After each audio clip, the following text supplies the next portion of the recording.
BJP నిర్వహిస్తున్న విజయ సంకల్ప యాత్ర రాబోయే రోజుల్లో రాష్ట్ర రాజకీయాల్లో పెను మార్పులు తీసుకొస్తుందని ఆ పార్టీ మాజీ ఎమ్మెల్సీ రామచంద్రరావు పేర్కొన్నారు. రానున్న రోజుల్లో మెట్రో రైల్ వసతి మేడ్చల్ మల్కాజ్గిరి జిల్లా ప్రజలకు అందుబాటులోకి తీసుకురావాలని డిమాండ్ చేశారు. కాంగ్రెస్ పార్టీ అధికారంలోకి రావడానికి 6 గ్యారంటీ పథకాలంటూ తెలంగాణ రాష్ట్ర ప్రజలను మోసం చేశారని ఆరోపించారు. కాంగ్రెస్ ప్రభుత్వం చెప్పిన 6 గ్యారంటీ పథకాలను వెంటనే అమలు చేయాలంటూ డిమాండ్ చేశారు.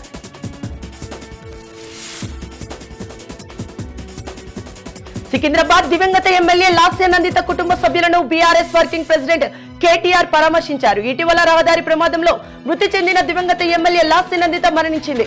చిన్న వయసులోనే లాస్య రహదారి ప్రమాదంలో ప్రాణాలు కోల్పోవడం బాధాకరమని, ఏడాది వ్యవధిలోనే సాయన్న లాస్యలు మరణించడం కంటోన్మెంట్ ప్రజానికానికి తీరని లోటన్నారు. బీఆర్ఎస్ వారి కుటుంబానికి ఎప్పటికీ అండగా ఉంటుందని అన్నారు.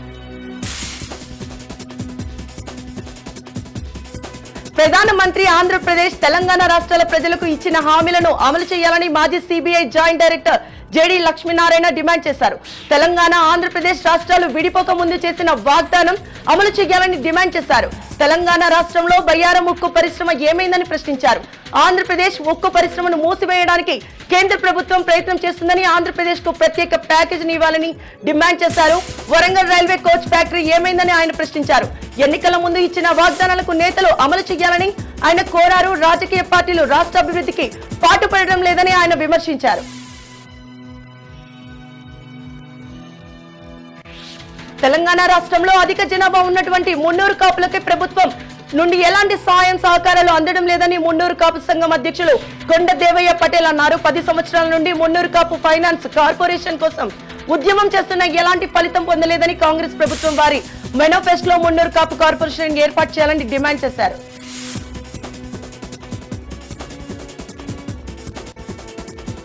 జేబేరి కన్స్ట్రక్షన్ వద్ద దళిత కుటుంబాలు నిరసన దిగాయి. దళితుల భూమిని అప్పనంగా కాజేసి బెదిరింపులకు పాల్పడుతున్నారంటూ ఆవేదన వ్యక్తం చేశారు. నిర్మాణాలు పనులు బాధితులు అడ్డుకున్నారు. దళితుల భూమిని కబ్జా చేసిన వారిపై కేసులు నమోదు చేయాలని కోరారు. నిబంధనలకు విరుద్ధంగా వినియోగదారులకు ఇవ్వాల్సిన నిండు సిలిండర్ నుంచి ఖాళీ సిలిండర్లకు గ్యాస్ మార్పిడి చేస్తున్న వ్యక్తిని సివిల్ సప్లై అధికారులు అదుపులోకి తీసుకున్నారు. నాచారంలోని రవిప్రకాష్ గ్యాస్ ఏజెన్సీకి చెందిన గ్యాస్ సిలిండర్లను సప్లై చేసే వ్యక్తులకు నాచారంలో నిర్మానుష్య ప్రాంతంలో గ్యాస్ ను మార్పిడి చేస్తుండగా స్థానికులు సివిల్ సప్లై అధికారులకు సమాచారం అందించడంతో అధికారులు వ్యక్తిని సిలిండర్ తో సహా అదుపులోకి నాచారం పోలీసులకు స్వాధీనం చేసినట్లు ఏఎస్ఓ బాలరాజ్ తెలిపారు.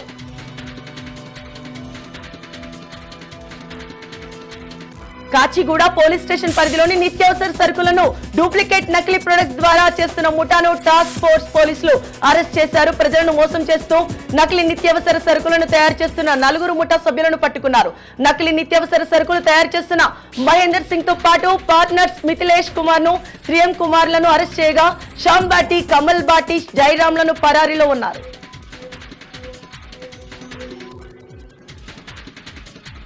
అన్న భార్యతో అక్రమ సంబంధం పెట్టుకోవడమే కాకుండా అన్న కూతురిపై ఆశపడ్డ పుస్తకాల సాయిరామ్ అనే వ్యక్తిని పథకం ప్రకారం బంధువుల సాయంతో అన్న భార్య హత్య చేసిన ఘటన ఉప్పల్ పోలీస్ స్టేషన్ పరిధిలో జరిగింది. సాయి కుమార్ ని ఎలా అయినా వదిలించుకోవాలనే ప్రయత్నంలో హత్యపై పథకం పన్నింది. శారదకి తెలిసిన బంధువు దీపక్ కుమార్ ను స్నేహితుడు బాలకృష్ణతో శారద కూతురు శివాని సాయి కుమార్ ని అంతం చేయడానికి నాగోల్లో పథకం రచించారు.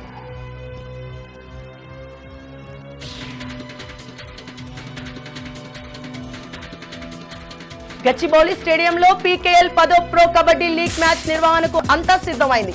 పీకేఎల్ 10వ ప్రో కబడ్డీ లీగ్ మ్యాచ్లను 12 వారాల నుండి పోటీలు జరుగుతున్నాయి. అగ్రస్థానంలో నిలిచిన 6 జట్లు సోమవారం నుండి హైదరాబాద్ లోని గచ్చిబౌలిలో జీఎంసీ బాలయోగి స్పోర్ట్స్ కాంప్లెక్స్ లో ప్రో కబడ్డీ లీగ్ 10వ సీజన్లపై ప్లే ఆఫ్స్ లో తలపడేందుకు రెడీ అవుతున్నారు. 3వ స్థానంలో నిలిచిన దబాంగ్ ఢిల్లీ కేసీ ఎలిమినేటర్ 1 పోరులో 6వ స్థానంలో ఉన్న పట్నా ఫైర్స్ తో తలపడుతుంది. ఎలిమినేటర్ 2వ స్థానంలో, 4వ స్థానంలో గుజరాత్ జైంట్స్, 5వ స్థానం సాధించిన హర్యానా స్టీలర్స్ తో అమిత్ తుమి దిగనుంది. ఈ 4 జట్లను ఈ నెల 28న జరిగే సెమీఫైనల్స్ లో చోటు చేసుకుంది.